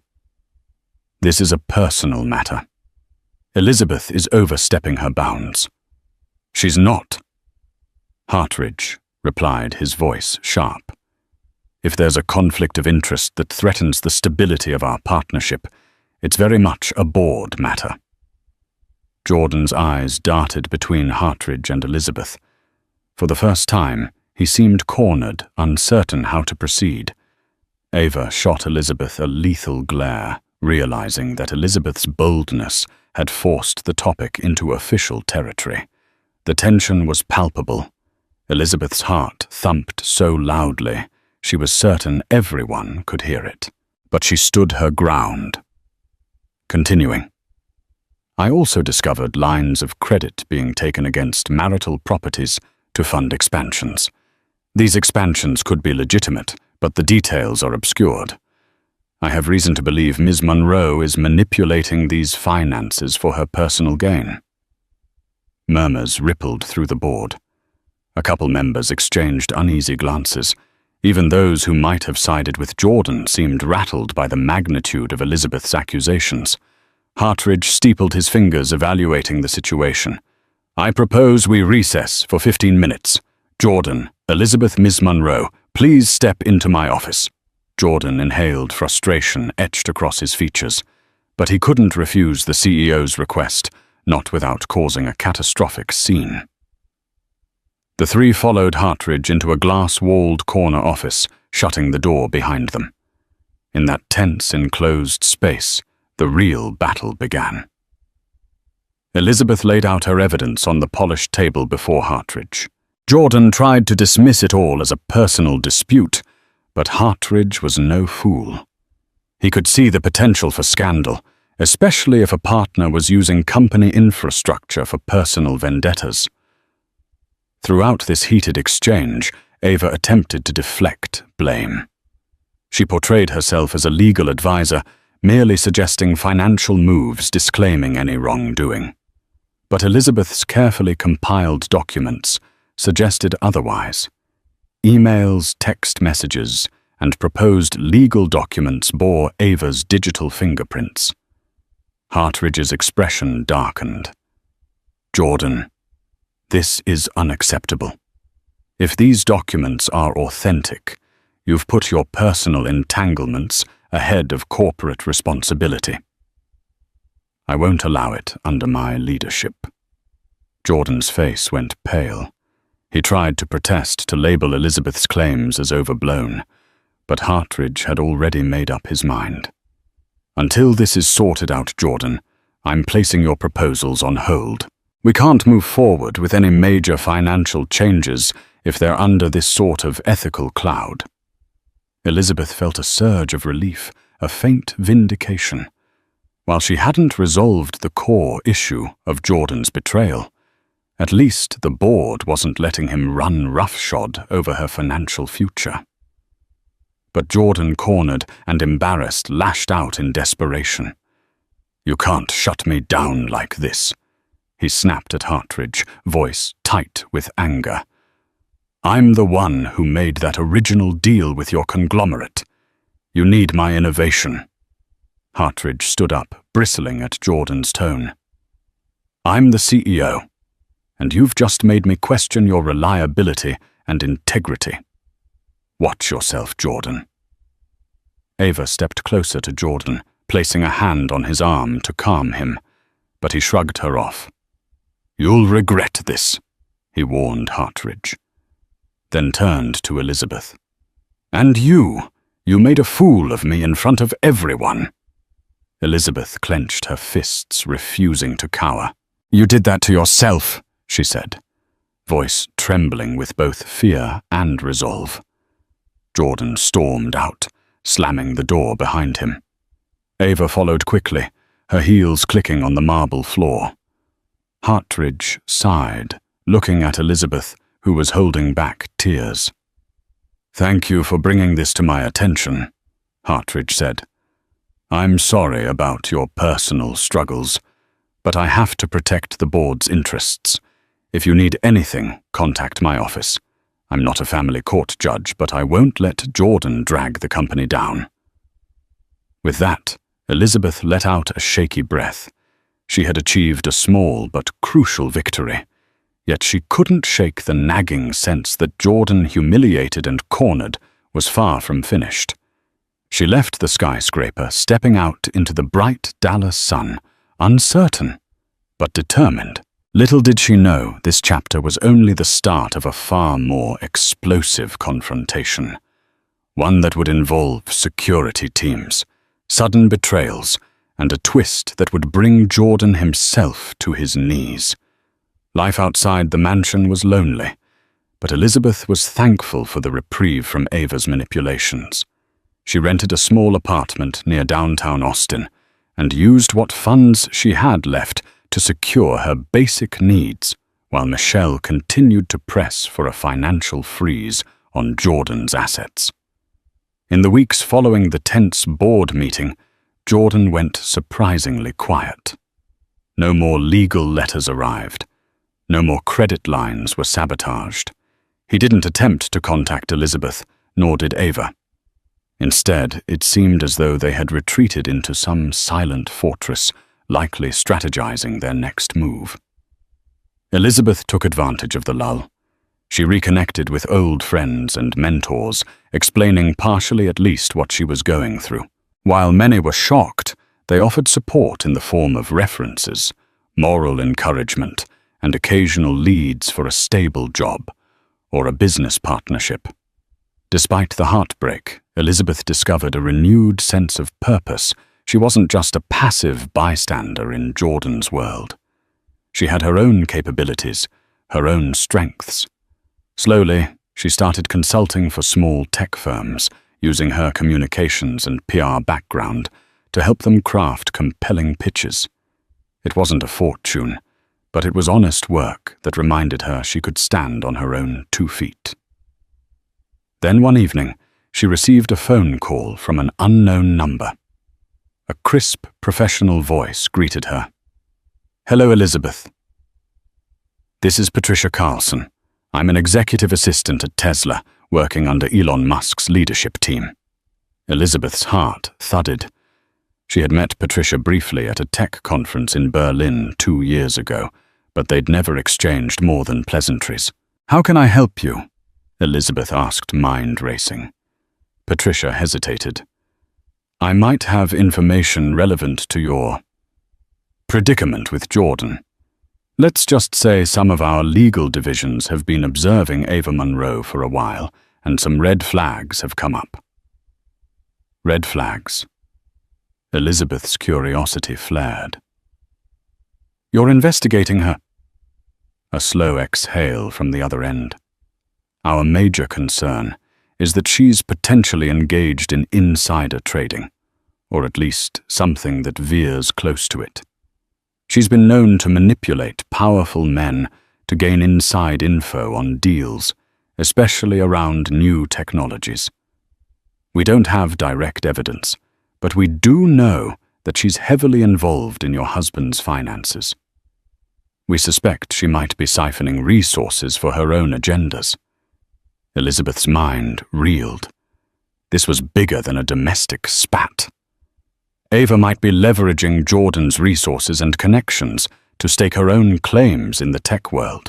That explained the sudden shifts in finances, the new trust accounts, and the lines of credit. Patricia continued. "We want to bring her down, but we need more information. You, Elizabeth, might be in a unique position to gather that." Elizabeth tapped her fingers on the kitchen counter. "Isn't that something your legal team handles?" A rueful laugh. "Yes, but we need Jordan's direct involvement. We suspect he's unwittingly giving her access to confidential materials through corporate crossovers or joint ventures. If you can help us prove it, we can kill 2 birds with 1 stone, protect Tesla's proprietary data, and help you gain leverage in your divorce." Elizabeth considered the offer. It was risky. If Ava was truly up to something illegal, Elizabeth could expose herself to potential backlash, but the lure of finally getting the upper hand was strong. "I'll do what I can," Elizabeth replied cautiously. "But how do I communicate with you about this?" Patricia gave her a secure email address and instructions on how to encrypt files. "And one more thing," Patricia said, before hanging up. "People like Ava are cunning. She'll anticipate your every move. Don't trust phone lines or any device that Jordan has access to. Be careful." Elizabeth thanked her and ended the call. Adrenaline coursing through her. For the next few days, she scoured her digital archives for anything that might hint at insider information. Jordan's old emails messages about collaborations with major tech companies like Tesla or Amazon, documents that Ava might have manipulated anything that showed a trail of questionable activity. She found a few suspicious threads, forwarded emails from Jordan's corporate account that were CC'd to Ava's personal address. Attachments relating to Tesla's project Next Gen battery were among them, though none of this was strictly proof of wrongdoing yet. Elizabeth compiled what she could and sent them to the secure email Patricia provided. In response, Patricia confirmed that these were valuable leads, but incomplete. "Keep digging," she urged, "and let me know if you get direct evidence of deals or monetary gains tied to these inside details." Meanwhile, Michelle Elizabeth's lawyer was preparing for a preliminary hearing to freeze some of Jordan's assets. She insisted Elizabeth come to court to testify about the financial abuse and the suspicious activities they had uncovered. But Jordan's side surprised them by agreeing to a partial freeze without argument. "That's strange," Michelle said, tapping a pen against the conference table. "Why would he agree so easily?" Elizabeth shrugged, perplexed. "Maybe he realizes fighting me will look bad in front of the board." But Michelle wasn't convinced. "I suspect he's preparing a bigger move. Be vigilant. He may have more leverage than we know." The next morning, Elizabeth received an unsolicited text from Jordan. "We need to talk, face to face." She felt a swirl of conflicting emotions: anger, sorrow, curiosity. But she knew she had to tread carefully. She agreed to meet him in a public place, a cafe near the courthouse, where she could keep the upper hand. When Jordan arrived, he looked tired, as though the weight of his troubles had worn him down. He offered a half smile, which Elizabeth did not return. "Liz?" He began using the old nickname he once uttered, with affection. Things got out of hand. She crossed her arms. "You think—" He sighed, scanning her face for warmth that was no longer there. "I want to settle this amicably. We can discuss spousal support, property divisions, everything. No need for a long, nasty court battle." Elizabeth let the silence hover. She wasn't naive enough to believe him at face value. "Amicably? Are you telling me Ava is out of the picture?" Jordan's shoulders tensed. "This is about you and me, not her. Look, maybe I got carried away with Ava's advice. She's a brilliant attorney." "She's manipulative," Elizabeth cut in sharply. He brushed the point aside. "Regardless, I'm willing to compromise, but I need you to lay off this insider trading nonsense. It's reckless. You're endangering my reputation." Elizabeth realized then that Jordan knew she'd been snooping into his communications. Perhaps Tesla's legal inquiries had begun reverberating in his circle. She saw the fear in his eyes. He was worried, if not about losing her, then about losing his empire. "You made me the enemy," Elizabeth replied, in a hushed, trembling tone. "When you let your mistress cut off my cards and throw me out of my home." Jordan looked away, shame flickering on his face. "I didn't handle that well. But you have to understand the pressure I'm under with these deals." She waited, letting him squirm. Then he continued. "You'll get a fair share. I promise.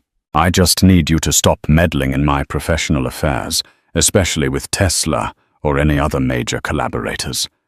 You'll ruin me if you do." A bitter laugh escaped Elizabeth. She thought of all the times she had stood beside him, protecting him, representing him before powerful players, forging alliances that were crucial to his success. Now he was pleading for her, not to ruin him. The irony nearly choked her. Before she could respond, Jordan's phone buzzed. He glanced at it and muttered a soft curse. "I have to go," he said, throwing some cash on the table for their untouched coffees. Elizabeth watched him leave, a mixture of pity and disdain swirling in her stomach. It was obvious he was desperate, but was this a genuine attempt at reconciliation, or a ploy to keep her from uncovering more incriminating information about Ava? That question lingered as she returned to her apartment, drained. However, a new email from Patricia waited in her inbox. It contained an attachment, a partial timeline of suspicious trades linked to accounts rumored to be controlled by Ava Monroe. There were large bets placed on Tesla's stock ahead of public announcements. Gains in the tens of millions. This is huge, Elizabeth thought. If she connected these trades to emails or calls between Jordan and Ava, it could be the smoking gun. And while Elizabeth had no intention of going to the feds on her own, Tesla's legal team could bury Ava, and by extension, Jordan's complicity, if he was involved. Elizabeth clutched her phone, anxiety coursing through her. She was walking a razor's edge. One false step, and Jordan might retaliate more fiercely, or Ava might strike. But a successful strike against Ava could free Elizabeth from this entire ordeal, giving her the leverage to secure a fair divorce settlement, or even land Jordan in deeper trouble, depending on his role. She reached for her phone to text Patricia when it buzzed in her hand.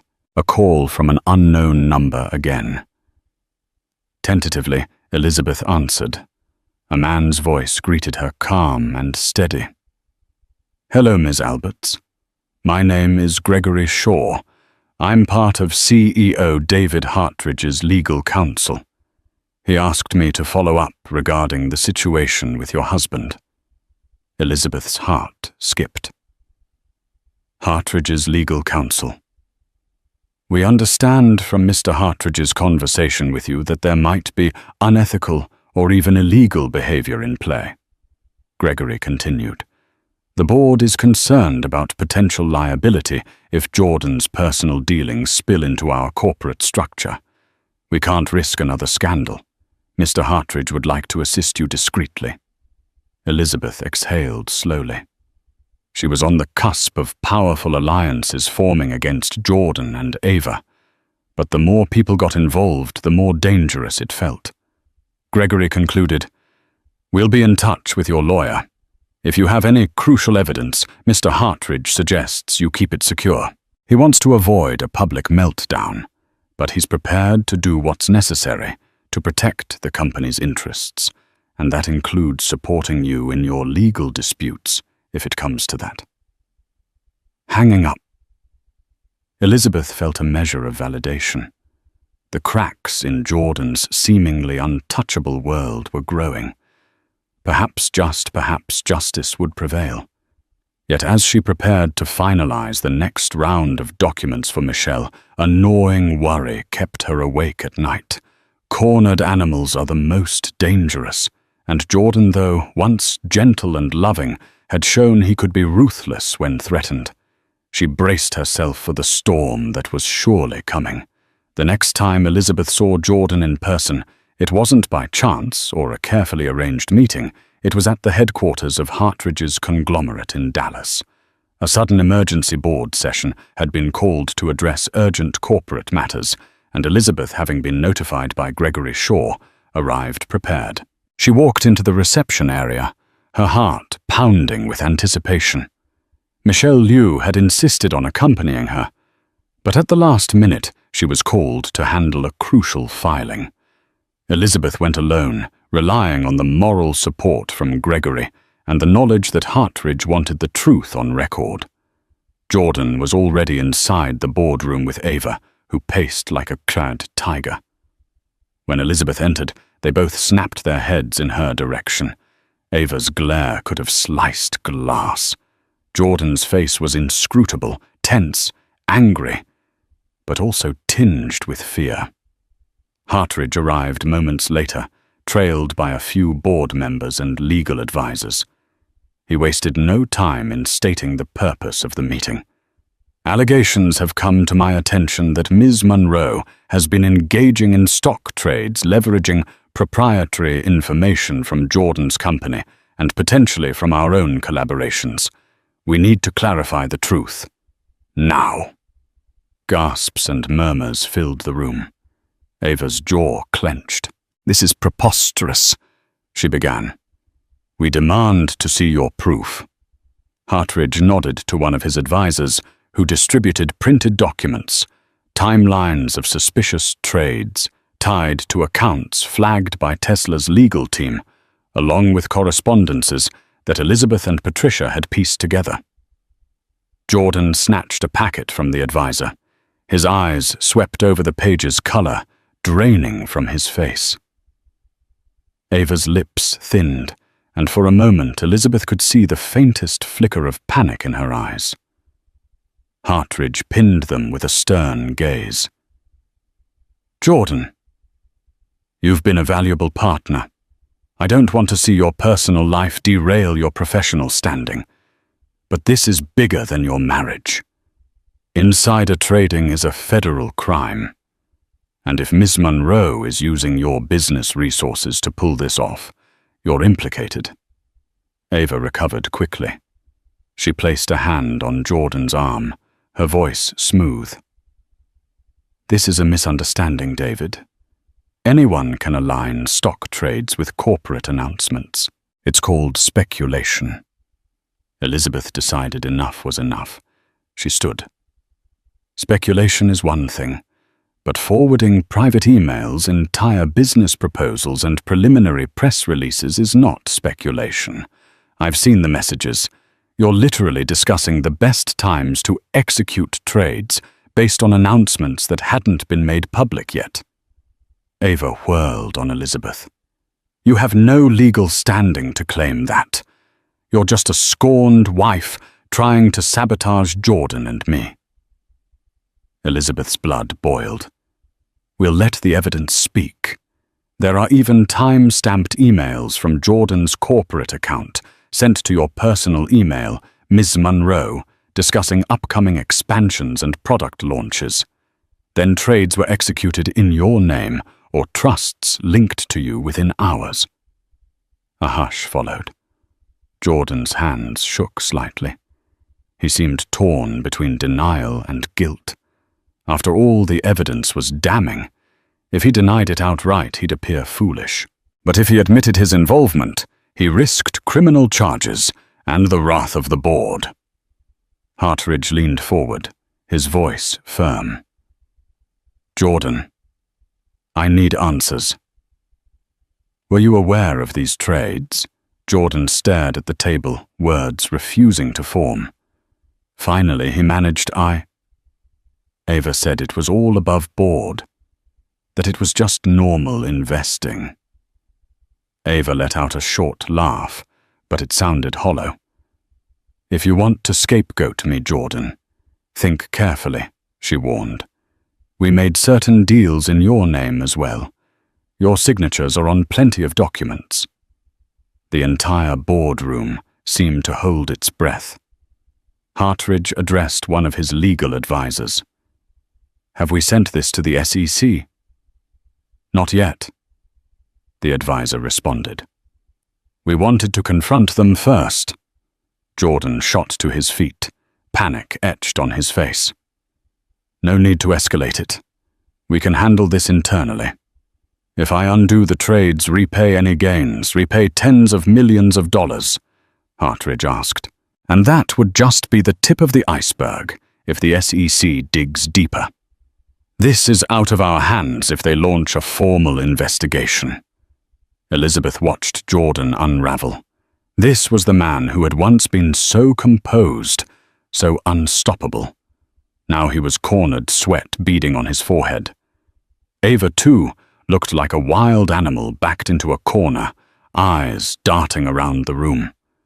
At that moment, a building security guard appeared at the door, knocking softly. "Mr. Hartridge, you asked for security on standby," he announced quietly. "Thank you," Hartridge replied, his tone like steel. "I believe we might need you." Ava's eyes flitted towards the door, then back to Hartridge. She adopted a pleading tone. "David, you know me. I've handled legal matters for some of the biggest players in the industry. I would never do anything to jeopardize your trust." Hartridge's face remained stony. "I trusted Jordan, not you. And this evidence suggests you're at the center of a major ethical breach.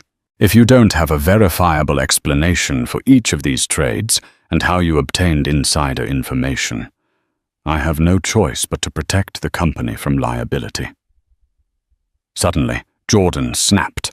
Fear twisted into anger, and he pointed a trembling finger at Elizabeth. "You did this. You ruined everything because you couldn't handle that I moved on." Elizabeth steadied her breathing, preparing to reply. But Hartridge cut in calm yet firm. "Don't blame her for your poor decisions. You let your personal affair become a corporate liability." Something in Jordan cracked. He lunged toward Elizabeth as if to grab her documents or her phone, an irrational move likely spurred by desperation. But he never made contact. In a blink, the security guard stepped forward and intercepted Jordan, gripping his arms. "Stand down, sir," the guard said, voice authoritative. Jordan struggled, but the guard was a solid wall of muscle. Ava shrieked. "Let him go." "This is a private matter." Hartridge shook his head, anger coloring his features. "You just attempted to assault someone in my boardroom. Security remove Mr. Alberts from the premises." Jordan's eyes widened in disbelief. "You can't do that. I'm on the board." "Not anymore," Hartridge said grimly. "I can and I will. You're suspended pending an internal investigation. Once that concludes, we'll determine your status. Now go and take Ms. Monroe with you." A second guard stepped in, guiding Ava toward the door as she protested threatening lawsuits and defamation claims. But her words rang hollow, overshadowed by the looming specter of an SEC investigation. Elizabeth stood off to the side, stunned by how quickly it had escalated from a tension-filled meeting to an outright meltdown. As Jordan and Ava were led out, Jordan craned his neck to shout at her, "You'll pay for this, Elizabeth. Don't think you've won." But the threat carried little weight now. In that moment, Elizabeth felt the mixture of triumph and sorrow that comes with toppling a man she once loved. She hadn't wanted to see Jordan destroyed, only to protect herself and the life they had built together. But Jordan's actions and Ava's ambition had forced her hand. Hartridge dismissed the board members, soon after instructing his legal team to cooperate fully with any investigations. He turned to Elizabeth with a sympathetic frown. "I'm sorry you had to endure this, Ms. Alberts. I assure you we'll handle it lawfully. Whatever personal or marital disputes remain, I hope you find closure." Elizabeth gave him a small nod. "Thank you. I appreciate your fairness." She gathered her documents and left the skyscraper, the bright Texas sun striking her face as she stepped onto the street. The entire drama replayed in her mind. "He let his mistress cut off my cards, but the CEO called security on him. She thought a bitter yet satisfying sense of irony spreading in her chest. She wasn't naive enough to think it was over. Legal battles would continue, depositions would be taken, and the divorce was far from final. But in this pivotal moment, she had taken back her power, standing against the storm that Jordan and Ava had unleashed. And for the first time in months, Elizabeth felt a glimmer of hope that she might in the end be free from their tyranny. In the weeks that followed, word spread like wildfire. News outlets picked up on rumors of insider trading linked to a high-profile tech investor, hinting that a major name was under investigation. It didn't take long for the rumor mill to connect the dots to Jordan Alberts and his mysterious attorney-turned-partner, Ava Monroe. Elizabeth watched from the sidelines, inundated with calls and messages from acquaintances, reporters, and sometimes even old college classmates she hadn't spoken to in years. She ignored most of them, preferring to let the legal process unfold without adding fuel to the media frenzy. Jordan, under immense legal and financial pressure, attempted to strike a deal if Elizabeth agreed to keep quiet and not testify against him or Ava. Regarding insider trading, he would give her a generous divorce settlement. The settlement included alimony, a hefty lump sum, and properties that would secure her financial future. However, Elizabeth refused any agreement that required her to lie or withhold the truth if subpoenaed. Nonetheless, she allowed her lawyer Michelle to work out a fair settlement that didn't involve perjury. Eventually, Jordan capitulated, realizing he had to salvage what he could from the marriage and business meltdown. The final settlement granted Elizabeth a significant portion of the assets, the mansion by Lake Travis, ironically, and a sizable share of Jordan's original tech startup. Meanwhile, Ava disappeared from the public eye, her reputation in tatters. Rumors surfaced that she'd fled the country perhaps to avoid legal repercussions, while others suggested she was hiding out in some luxury villa, waiting for the storm to pass. Either way, her days of meddling in Jordan's finances seemed to be over. Elizabeth didn't celebrate Jordan's downfall. She quietly grieved the end of a marriage that had started in love and partnership, yet she also felt relief and a renewed sense of self. She returned to the Lake Travis mansion, deciding whether to keep it or sell. The sweeping views of the water brought back memories, some of which felt like knives to her heart, others that warmed her soul. She began a new chapter in her life, leveraging her PR skills to start a consultancy focused on helping women entrepreneurs navigate both business and personal challenges. She named it Phoenix Rose Consulting, symbolizing rebirth and resilience. To her surprise, she found more joy in championing other women than she ever did, standing behind Jordan at glitzy galas. She kept in touch with Patricia from Tesla, who occasionally updated her on the ongoing investigations. Whether Jordan faced criminal charges depended on further evidence. But at least for Elizabeth, the immediate threat to her assets and well-being had lifted. David Hartridge reached out, once inviting Elizabeth to a dinner with the board, presumably to mend fences. Elizabeth politely declined. She had no desire to relive the tension of board meetings or navigate corporate politics, where her personal life became public fodder. She was grateful for Hartridge's stance, but preferred to build her future away from the chaos. In moments of solitude, Elizabeth reflected on the entire ordeal. She'd once believed that love, loyalty, and shared ambition could conquer anything. Yet she also realized that unchecked power and ego could corrode even the strongest of bonds. Jordan's betrayal had been a painful lesson, but it set her free to discover her own strengths and a life not tethered to someone else's rising star. Yes, heartbreak lingered, and healing was an ongoing process, but Elizabeth found herself waking each day with a sense of purpose. She'd gather with female founders at local co-working spaces, host workshops on media relations, and offer moral support to those feeling overshadowed by bigger players. Each time she saw a spark of confidence ignite in another woman's eyes, she felt her own sense of wholeness return. In time, Elizabeth would finalize the divorce, sign the deeds, and officially start over. A sense of calm settled within her, like the slow, tranquil waves on Lake Travis at dawn. Her story, the humiliating card cancellations, the public meltdown, the mistress's meddling, would become a cautionary tale, one she shared sparingly, only when it might help others. Despite the scars, Elizabeth refused to let bitterness define her. She chose growth empathy, and a belief that with the right support, anyone can rise from the ashes more formidable than before. Just as Elizabeth thought she had reached stable ground, fate tossed her another curveball. A month after the settlement, Michelle called her urgently. "The feds want to depose you," she said. "They uncovered new evidence Jordan may be involved in deeper crimes, bribery, money laundering.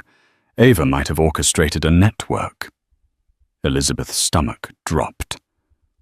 Jordan never mentioned anything like that. "They've found offshore transactions and documents with his signature," Michelle said grimly. 2 days later, Elizabeth sat in a stark federal office, flanked by Michelle and 2 serious agents.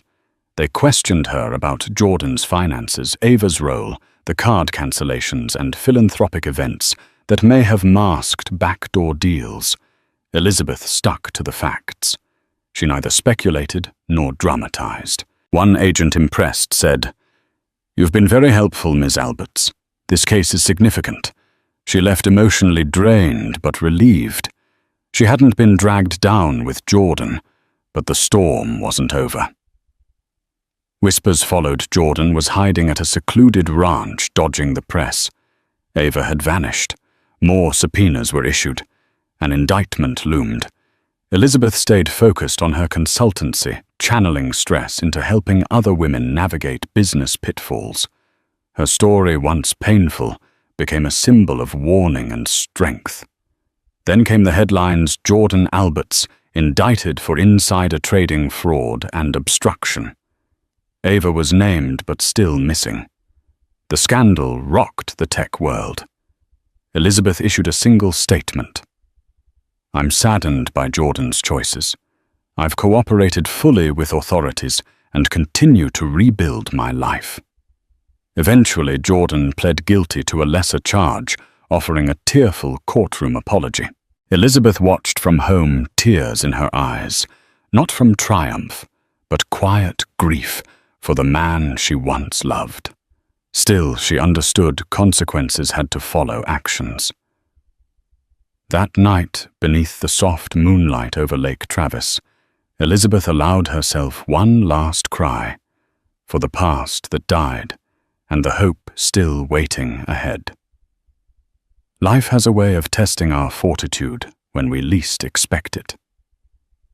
Elizabeth Alberts began this journey as a devoted wife, only to see her world upended by betrayal and financial sabotage.